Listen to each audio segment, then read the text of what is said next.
All right, ladies and gentlemen, this next guest, I mean, his track record is impeccable. He recently was inducted into the Tennessee Sports Hall of Fame. He was the former coach of the Auburn Tigers, where he led them to their first NCAA tournament appearance, along with appearances in the Sweet 16 and the Elite Eight. He coached NBA Hall of Famer Charles Barkley, and he is currently Auburn's men's basketball color commentary. So without further ado, ladies and gentlemen, Mr. Sonny Smith. Sonny, how are you doing today, baby? I'm doing great. How are you guys today? Man, we're doing well. Excited to have you on, man. You know, legendary guy, man. Well, I had some great players. You got to, as both you guys know, you got to have players to win games. You got to be a player to win games. It takes two. Absolutely. And I was fortunate enough a number of times to have those kind of players, and it's been a pleasure. Coaching was a great career for me, as it has been for so many players. I like that, man. So talk to me, man. First off, congrats on being inducted into the Tennessee Sports Hall of Fame. That's a huge honor. So just talk about what that means to you. Well, I tell you, it means more. I'm in the Alabama Sports Hall of Fame, and that means a great deal. But to be in the Tennessee Sports Hall of Fame, because I'm from a small town, probably one of the smallest towns in Tennessee, right on the North Carolina border, and very few people from that county has ever got recognition anywhere out of the county or state.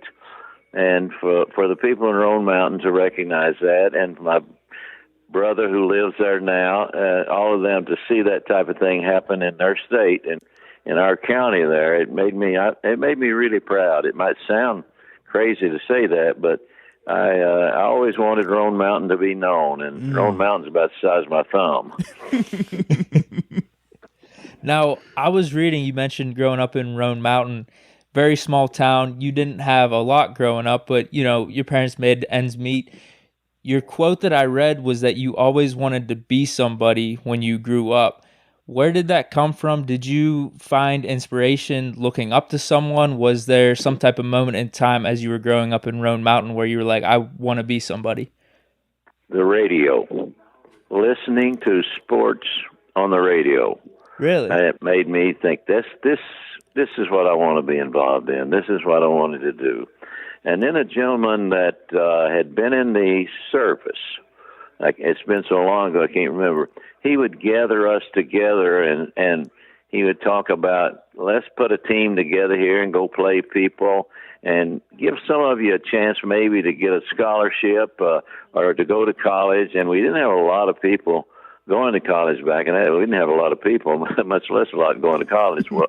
So that kind of got me on the side of sports side of life. You know, I was interested in getting there anyway, speaking, singing, acting, anything. But I tried to do all of those things, and it finally worked out late in life. I like it, Sonny the singer. Yeah. Hey, I got the. Well, if you're I know you guys are familiar with the show called the Grand Ole Opry. It's famous all over the world. Well, it's in Nashville, Tennessee. Jerry Clower, the great comedian, one time brought Wimp Sanderson and I, the coach at Alabama, out on the stage to introduce us to the crowd. He looked at me and he said, Coach Smith, I hear you're a singer. A country singer. He said, well, Wimp Sanderson, he's country, but he ain't no singer. So he said, tonight you are. So he handed me the microphone and said, sing something. Well, I'm thinking there, I don't want to do this, but it's a Tennessee, it's in Nashville, Tennessee crowd. I said, well, I'll sing Rocky Top, which is the Tennessee State song. And by the way, it's recorded by two friends of mine. So I said, I'll try Rocky Top. Well, the guy that was the conductor, the band director for the Opry, come to me and say, Coach, what key did I play this in? I said, key? I don't know one key from another, man. Just play it.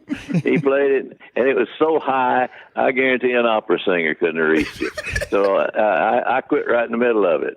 But the crowd cheered for me, but I had this on my resume. I sung at the Grand Ole Opry. It was the worst performance. It's the worst performance ever, though. I tell you that, guys. Hey, it doesn't matter how good or how bad it was. You did it. It's an accomplishment. I like it. Yeah, I put it on my resume. You can bet on that. So I was reading something else online. I don't know if this is completely true. You could let me know. That whenever you were growing up in high school, you were playing sports and everything, that you had like a really severe illness. I think later in your high school career, like you almost passed away from. Was that true? Like what was going on there? Oh, yes. Yes, all through my career as a high school student, I was sick with various type of illnesses, and one thing that I've mentioned it many times, and it sounds crazy to say something like this, maybe on any show, but they'd called in. I had one of those various illnesses that I had. It had been diagnosed as Rocky Mountain spotted fever, which you know how far we were from the Rocky Mountain. Well, anyway, they couldn't find a cure for it, so they'd called in all the family and to be there because they thought I was going to pass away on this day. And I wish I could tell you the age that I was. It might have been 14, 15, right in there. And they all gathered and this minister, I was going to be a minister out of high school if I didn't make it as a sports guy. This minister that I idolized, the guy, I used to get behind him and try to walk like he did. So he comes in and prayed. About 2 or 3 hours after that, I started to get better, and I totally got better. And it sounds like a weird, crazy story, but it's the only thing that only way I can tell that story. But that's kind of the way that it happened. Yes, that's wild. Look at you now, still here all these years later. Yeah, 83 and hanging in there. I feel 83 too. Until I got on the show with you guys, now I'm feeling younger. That's awesome. I would say you sound vibrant, man, to be 83. So I hope I sound as good as you do when I get to that age. You sound great. Now, take us through that 1983-1984 season, man, when you led Auburn to its first NCAA tournament appearance. What was it about that team that helped you break through there? Well, I made a decision when I took this. I was coach at East Tennessee State, and when I got the Auburn job, I left a team that was better than the one we had at Auburn. We had just won the Ohio Valley Conference Championship at East Tennessee State, and I was thinking to myself as I looked around the SEC, which is everybody's a fan of SEC that live in the state of Tennessee and Alabama, of course, and I saw that teams that really, at that time now, not now, today, teams that won big are people that controlled their state in recruiting or their surrounding recruiting area. And I made a commitment when I took the job at Auburn that I was going to try to get into the state of Alabama and recruit. So, and win the recruiting battle. And so we won with 3 really outstanding players ended up coming to Auburn, and that never happened before since the black player become a factor. And well, they didn't become; they'd already been that, but they had not been able to get black players from state Alabama. Alabama got most of them, or they went out of state. Well, we got in right off. We got Chuck Person, which you know that name. Absolutely. Charles Barkley came right after him. And the guy that was both of them was one of the guys that flamed out. His name is Jeff Moore. I hate to bring it up because what I say is not positive. He couldn't stay off the bottle. He couldn't stay off of conditioning and all of that. And he was as good. In fact, record books at Auburn, he had gone about 5-6 straight games and hold 27 points a game. Jeez. Well, I got all 3 of those guys and put them together and started them as freshmen, and they went on to become all really, really good players. Then I got the leading scorer in the state of Georgia and the second best player. So we got it all started with Georgia and Alabama players, but Barkley is the one that really kind of took us over the top of the building, so to speak, because And to get Charles, they think, well, man, old Sonny recruited Charles. Charles was not heavily recruited. Serious? Because he was short and he was very, very heavy. And academically, he didn't really get after it, even though he's one of the smartest players I've ever had, ever will have, I'd say. And he just, in one game, it's funny how your career can go from not being known to everybody knowing you. There was a great player in the state of Alabama named Bobby Lee Hurt. He made it to the NBA, but I cannot tell you who he went, but Alabama got him. Well, in a game between the two, Charles just wiped him out, like 27 points, 21 rebounds, and like 11 block shots. Jeez. It was like an incredible figure. And I couldn't believe it. And I saw the game where, and he jumped up and got a rebound, fellas, and you'll hear how the stories grow into more than they are a lot of times. He jumps up and gets a rebound and throws it to midcourt on the way down. Now, this is a high school gym, but I'd never seen anybody do that. And I said to him, I was with the guy that basically recruited him, an assistant named Herbert Green. I said, Herbert, we got to have this kid. He said, yeah. But after that pass to midcourt that he just made, it's going to become really hard, I'll tell you that. And it did. Late in his career, you know, everybody wanted him. Everybody in the SEC in that state of Alabama. But he put Auburn's on, even though Chuck Person probably gets as much credit, he put Auburn basketball on the map for us. We went farther, but only because he left and went to the pros, or he would have been in all of those. He was special now, I'm telling you. I tell you, fellas, and I assume both of you players, I know that actually. I would think that not many people in their whole coaching career or playing career gets to play with what is people refer to today as a superstar. I'd never had one. I'd never coached one. And that set both of us on a ride that was good for both our careers. I mean, like that. It's better than good. It's great for us, actually. Absolutely. And it's all because of him. We have a statue out in front of him of the arena at Auburn, and they had when they had the induction for the ceremony for putting the statue up. It was the day of a football game. It was outside, right in front of the arena. I don't know how many thousands were there, but they're everywhere. So I got up and said all the great things about Charles, and it was his turn. He got up and he said, "If I had had an O.J. jury, I'd have killed Sonny Smith 30 years ago." I expected him to say all these great things.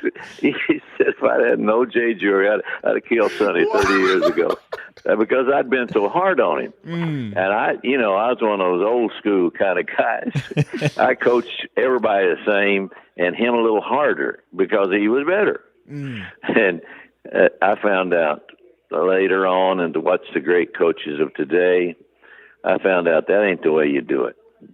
There's a certain way. You tell me how you guys think about it. There's a certain way to coach the superstar that's a little bit different than coaching other people. No, man, you're absolutely right. You know, would you agree with that? Yeah, without a doubt. I was going to say, from a personal experience, obviously I was teammates with Antonio Brown with the Steelers, and you could definitely see the differences. But when you have a player that can produce on that type of level, you definitely coach them differently. I mean, in terms of understanding what it is going to take to push them to be their best self. Sure. I totally agree with that. I almost ran Charles off because I was too hard on him. And he turned me around instead of me turning him around. What happened? He taught me how to coach better players. Because be honest with you, I hadn't had that many. Prior to the black player becoming such a factor in the game of basketball all over the world, I had not had superstars. I didn't know how you coach those people, and I watched Pat Dye coach Bo Jackson. I watched and heard, to be honest about this, how he coached him different than he did all these other players. And I learned some from that. And Charles, I don't know who Charles looks at as his pro guy, but when he went pro, I hope I'm not saying something I shouldn't. I called Moses Malone, who I'd known from coaching in Virginia. And I tell him, if you get after Charles, get him to lose just a little weight, you're going to have somebody special. And I think right now, if Charles wrote a book, if you talk to him and said, who had the most influence on you over your life, Moses Malone would be right up at the top of that. Yeah, I'm sure you probably had heard that before. I did hear in a prior interview he was talking about Moses Malone and Dr. J. Boy, Moses Malone was something. Yeah. He never saw a rebound that he didn't want. All he had to do was put it up there and he'd go get it. And he ended up being a great scorer too. Billy Cunningham called me, who was going to be his coach. And he said, Coach, he said, well, give me some advice about coaching Charles. Well, I was thinking to myself, the one thing that's going to make him greater than he already is he's got to lose weight. Well, I said, I haven't been able to get weight off of him, Billy. Just to be honest with you. Billy said, well, I'll tell you one thing, Sonny. I'll get the weight off of him. You can count on that. And I said, Billy, I want to call you 1 year from today, and I want you to tell me how much weight you got off Charles. I saw him. It wasn't even a year, fellas. It wasn't even a year. I saw him he said, I haven't got him to lose a pound. I can do nothing with him. I said, how is he as a player? Best I've ever seen. He couldn't get him to lose weight either. But what Charles did do is he trimmed up. That weight, it became muscle instead of fat. And that made a big difference in the pros. Moses Malone had to give him a lot of credit for that. All right. And now we're going to come back to Charles because, we're not done with him just yet. But I wanted to get back with you about when you were coaching at Auburn, man, when you took your teams to the Sweet 16 and then you had another appearance in the Elite 8.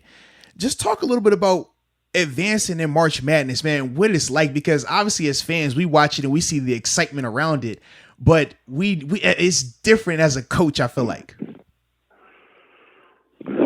Well, I thought that the SEC is one of the best leagues in the country, from top to bottom. And the reason for that is we were getting players in school back in those days with 700 on the college boards and a 2.0 average. So, and not every league in the country was doing that.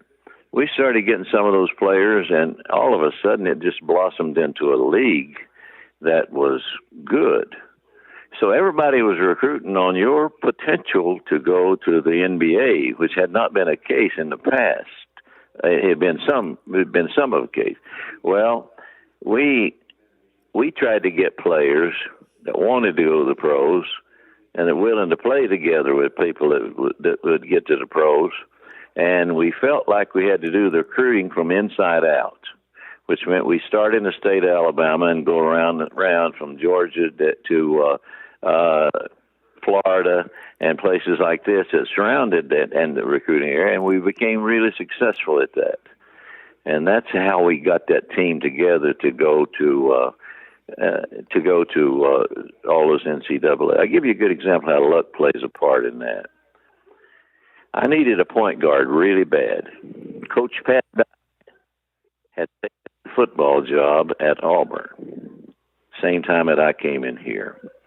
Well, I needed a point. There was the best point guard possibility in the state of Georgia was from Pat Dye's high school. And because of Pat Dye, I ended up getting the leading scorer in the state of Georgia. So, when you start building a team, if you build to your system, you've got to get the kind of players that fit it. And we ended up doing that. And that's how we got the ingredients to go to the Final 8. We should have been in the Final 4, but we had Louisville beat, and one of my guys took a bad shot. One of the great players that took a bad shot. He wasn't supposed to shoot. He was supposed to pass it to Chuck Person. But, he thought he's better than Chuck Person, so I guess he should have shot it. I don't know if that's true or not. But anyway, and that's how we kind of got it going. And we knew that you're only going to get to the NCAA out of the SEC if you won the championship or if you won the SEC tournament. So there wasn't that many people going, because if I say basketball in the SEC, first name that comes to most people's mind is Kentucky. Right. Yep. Well, they're going to go. So the rest of us tried to fight for that second spot, win the SEC tournament. So Charles gave us that opportunity. Yeah, you went like 5 years in a row. Like that was like an unprecedented thing. Yeah. Yeah, it went 5 years in a row, and should have gone to 6, but I left and went. I had a good enough team returning. I just recruited Matt Geiger. I don't know if y'all ever heard that name before, but he played in the NBA for a number of years, a 7-footer for the 76ers and a number of teams. I just recruited him, and I got thinking I was better than everybody. I got me an agent. And a job opened up, and they wanted me to come. Well, I wasn't going to go. I was going to stay at Auburn. Well, we go to this interview, and this guy that was my agent said, "You stay out here and let me talk to him first." I said, "Okay," because I'm not going to go anyhow. I was thinking in my mind. He went into that place, and he come out, and he grabbed my hand. He said, "Congratulations, Coach. You're the new coach at VCU." Wow. I said, "Man, what?" He said, "Yeah." He had robbed those people. I mean, he had robbed them. And so I had to take it. And I left a really good team at Auburn, which was a better program at the time. And you see what VCU became after a few years. They were building a new arena at that time. I never got to coach in it because I went there with 5 years of coaching to retire, and I did. Wow. So what's one key philosophy or one key takeaway you always wanted your students to leave college with? Kids to leave college with? Yeah, like your players. Like what was something that you always wanted instilled with them whenever they left? What was like a key philosophy that you wanted them to learn? Leave college with more than athletic ability. Leave with an academic background standard. Leave with something to fall back to if playing is the number one objective in your life. Make academics in case you don't get it. Make academics in all phases. Work at it and enjoy it as well as work at it. A lot of people go to college and think it's going to be easy. They go at it easy and they don't academic part of it. But I wanted them to leave there with the possibilities of getting a job if they didn't make it as an athlete. And more athletes. More students make it as workers more so than they do as athletes coming out of it. I didn't phrase that very good, but y'all straighten it out when they get him off. No, you're absolutely right, man. You're absolutely right. A lot of college athletes do not make it to the professional level. So, yeah.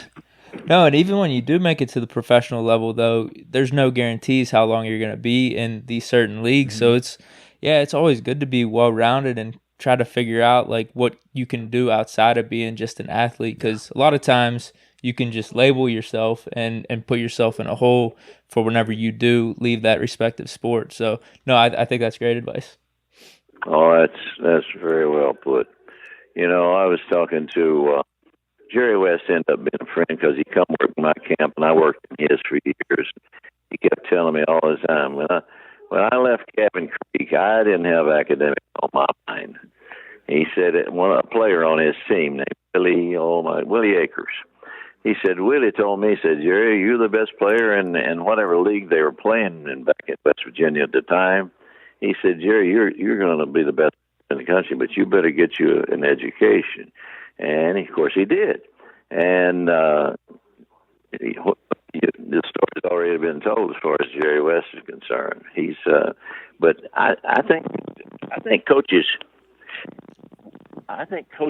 will not do it today because it takes the standards of getting into a university today is a little bit, maybe a lot more than it used to be. And so, for instance, you could get into a university back in the day with a 2.0 academic average and 700 on the college board. Well, those players today cannot get in. They got to play.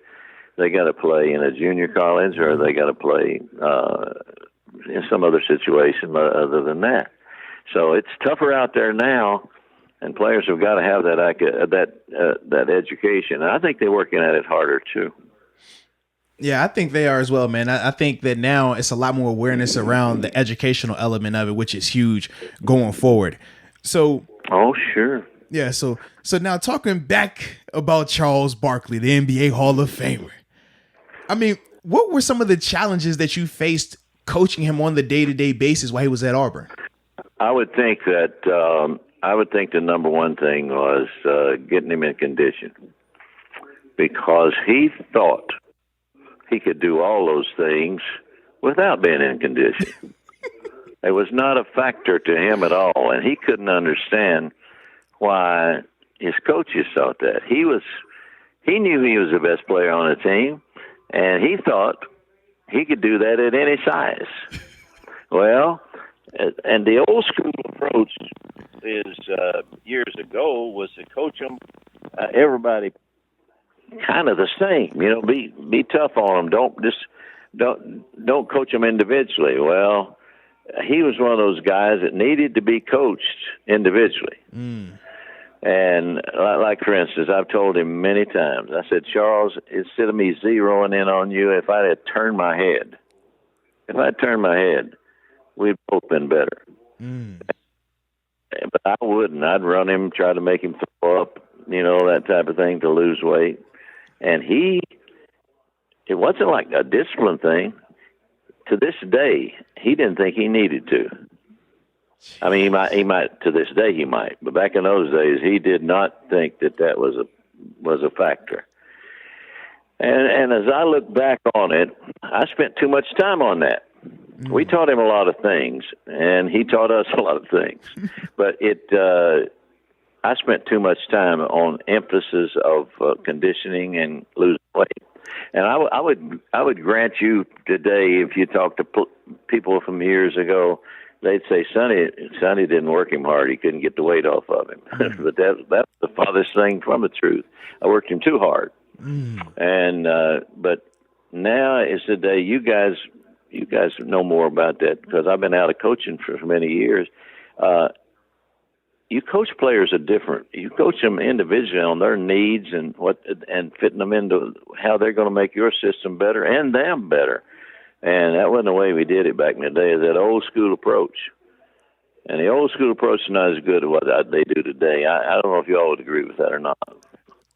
I never want to take shots at the older approach, because I feel like you got to pay respect and pay homage, because without the old school approach, it won't be a new school approach. So I feel like all of that helped out to get us where we are today, because I did like the new school where everything is individualized and stuff like that. But ultimately, we can't get there without you guys. So like I said, definitely appreciate that. So I'm going to leave that at that. That's the best politically correct answer I got for you. That's well said. That's well said. Now, when you were, I was going to say, so when you were coaching Charles, when did you know he was going to be an NBA talent? And at any time while he was at Auburn, did you think, man, this guy can be a Hall of Famer? I would watch him do this, and then I started believing it.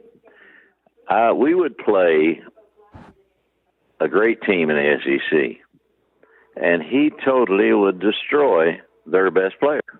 He would destroy him. And I knew right then, I've got something special here. And I was talking to Dean Smith one time, and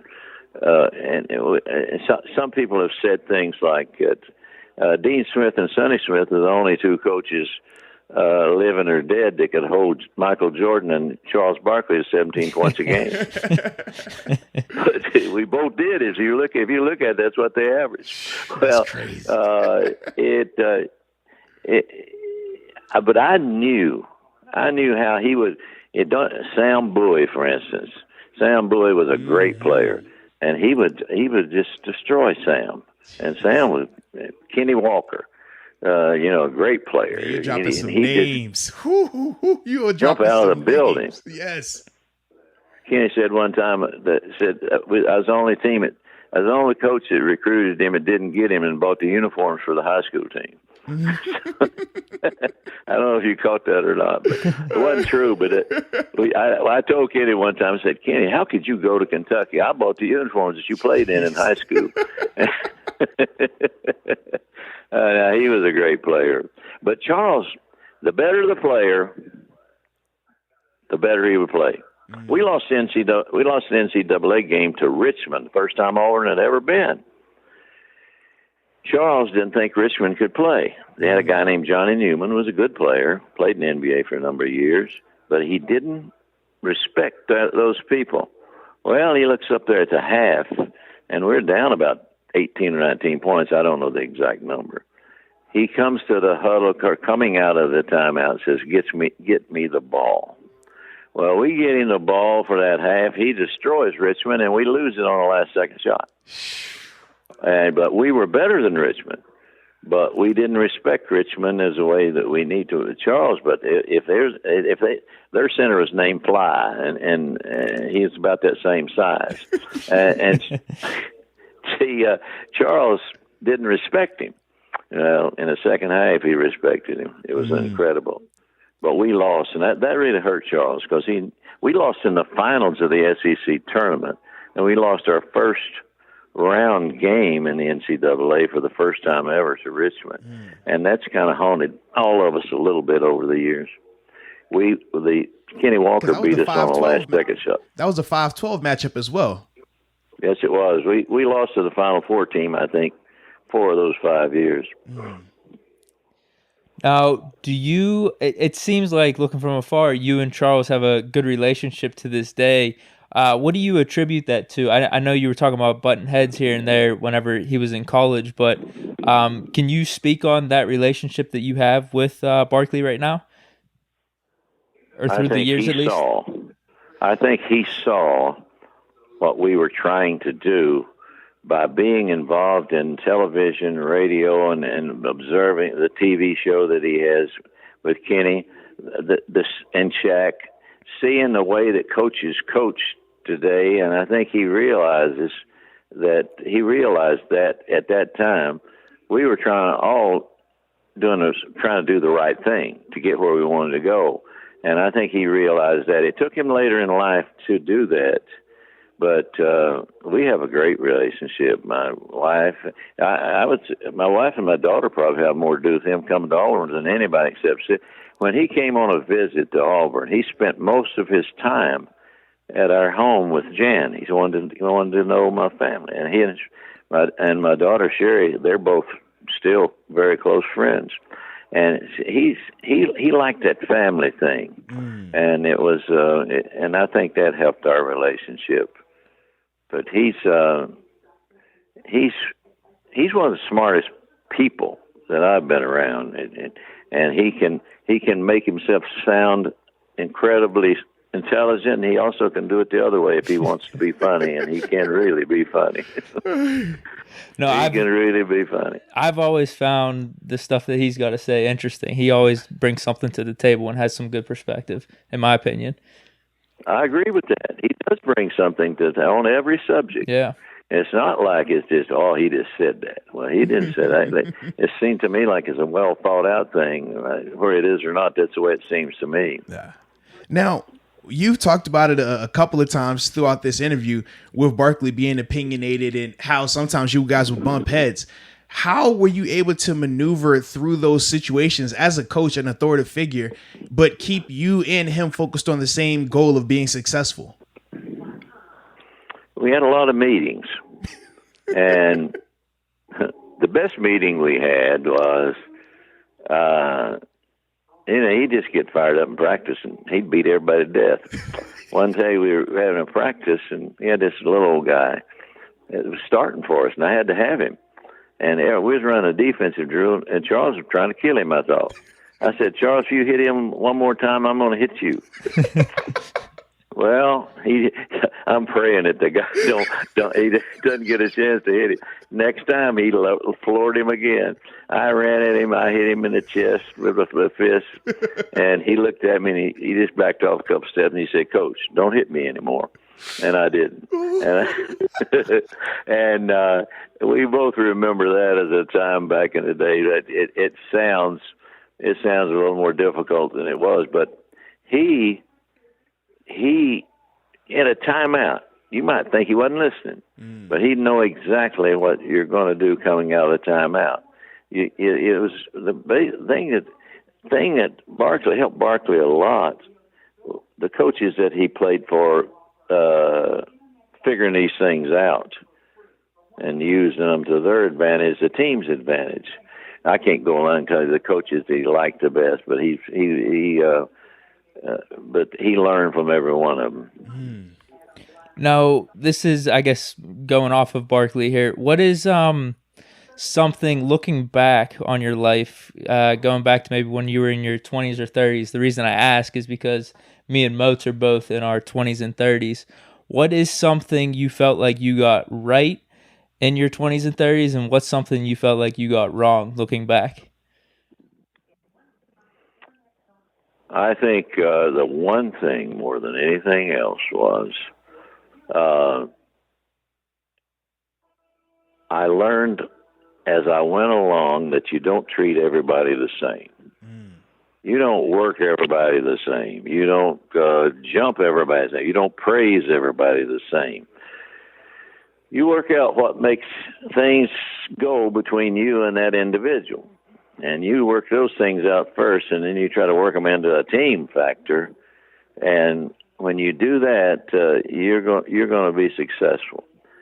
The biggest problem that if I had it, you've heard that old story. If I had it to do over, I would like to have been able to coach a team that had depth. Because you can coach everybody different when you got depth. If you got a team that's super and you don't have a bench, you got to protect both of those things so much that sometimes you shortchange both of them. And it really comes down to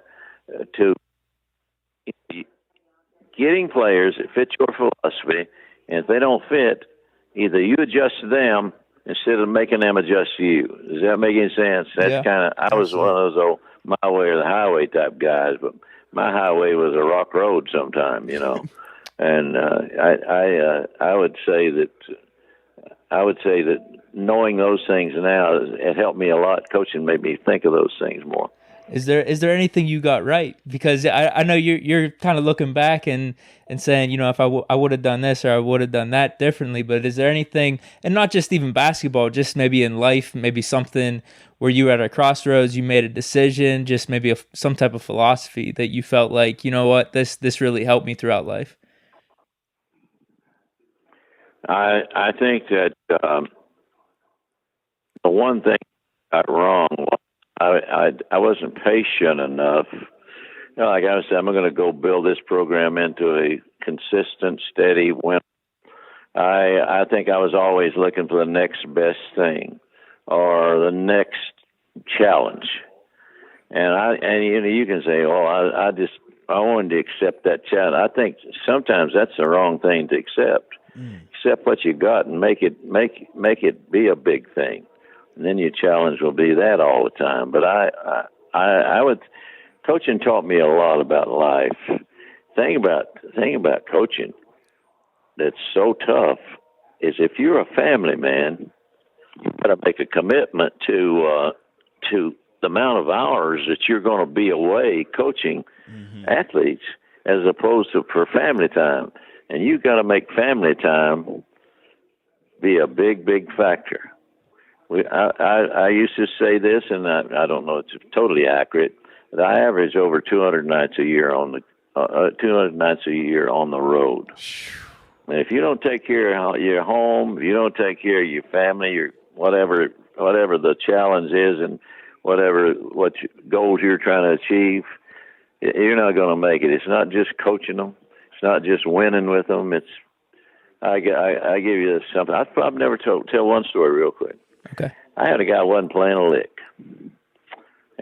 but his sister was in a car wreck, and we were on the road like a place like LSU, and they called and said, if you can get him home right now, or he will never see his sister again. I put him on a school plane, flew him home, broke every NCAA rule you ever had. And I said, I'm going to make sure that this kid makes it home. So I thought, I look back on life and I say, well, that's one of the best decisions I made because he got home. Does that kind of thing make any sense? I would accept a challenge even though it might be wrong. No, man. No, you did the right thing. That's just the right thing. Yeah. Absolutely. Now, speaking on your coaching history, right? When you're thinking about everything that you were able to accomplish, all these various moments in your coaching history, what is the one moment that sticks out as the absolute best moment for you? The year we won the SEC tournament, Auburn had never done it before, and we'd been there a couple of times to finals a couple of times right before, and we ended up not winning. We finally beat Alabama. I give you a good example. I don't know how this inside-out thing works. I never thought when I was at Auburn that I could ever get it done if I didn't win from the inside out. Beat Alabama, beat Alabama, and then don't make Kentucky your biggest rival. That type of thing. Go inside out, and I worked it that way in recruiting, and it worked better that way for me. I kind of got lost there. When you're 83, you get lost a lot of times. No, this has been awesome. We've been really enjoying it. Absolutely. Well, and the last question I had too, before we let you go, because I know, like I said, man, at 83, you're doing a lot, man. You're doing a thing. You're enjoying life, which you should be doing anyways. So obviously, well, I certainly have. I tell you what, enjoying life has meant to me is spending more time with your family and also staying close to the things that got you there. Like I still do the radio games for Auburn and basketball. Somebody said, well, why do you do that? I do it so I tell everybody that I do it so I can get a front row seat. But I really do it so I'll stay close to the game, that type of thing. And if you can have achieved something pretty good and you can stay close to this thing and you love the thing that you did, I've had guys coach 25, 30 years tell me they hated it. But, they say, well, I couldn't do anything else. Well, one thing you can't, I'll say this, if you can coach, you can do a lot of things. Because it's working with the people that you have to work with in coaching. It is more than X's and O's, man. It's about life. Absolutely. So speaking of the work that you're currently doing at Auburn as the color commentary guy for men's basketball, with the potential of this collegiate season happening with no fans in the stands, what do you how much of an impact do you think that's going to have on the games at that level in the NCAA? This coming season you're talking about, I assume. Yes, correct. Oh, it's not going to have it's going to have a lot. It's going to heal a lot of wounds for a lot of people. It's never going to have the impact that it would have if we hadn't been confronted with this virus. It's going to be. But what my biggest concern with what's happened here is that the athletic programs of basketball and football is carried to universities with the amount of money that they bring in from television. And all of that's going to be a lot less. Now, my concern is, will athletics be the same after this virus is over, or will we have to start that bill back to what it used to be up to what it is now again type of thing? And I am concerned about that because money is what keeps that old bus rolling, And it used to be the bus, now it's a plane. Got to stay on that plane, don't ride that bus. Man, you're absolutely right. That is a major concern when you think about the amount of money that is associated with that. No, you can't make it without it. Well, some do with contributions from alums, but that's the thing that everybody's good at today. So it's not You need that winning. You need that schedule. Well, you can get killed over your schedule. And the thing that makes that interesting is you don't know who's going to be good 3 or 4 years down the road. You're right. They're going to be good, but you don't know how good. You're definitely right. Hey, well, Sonny, man, we definitely appreciate you hopping on the podcast with us, man. This was a very, very fun conversation. Yeah, very appreciate entertaining, it. man. So with that, oh, go ahead. Well, I tell you what, just having me on, man, I've enjoyed this very much because your questions took care of everything that you basically have done, and I hope I answered them right. If I remembered them, I answered them right. Yeah. But memory ain't what it used to be. Who are these people? Don't start that, Sonny. I've had a great time. I hope you guys have. We did, absolutely, man. And we wish you nothing but the best going forward as well, man. So thanks again for hopping on with us. Oh, my pleasure. Thanks so much. Thank you. All right. Talk to you later. Yep. All right. Bye. Bye.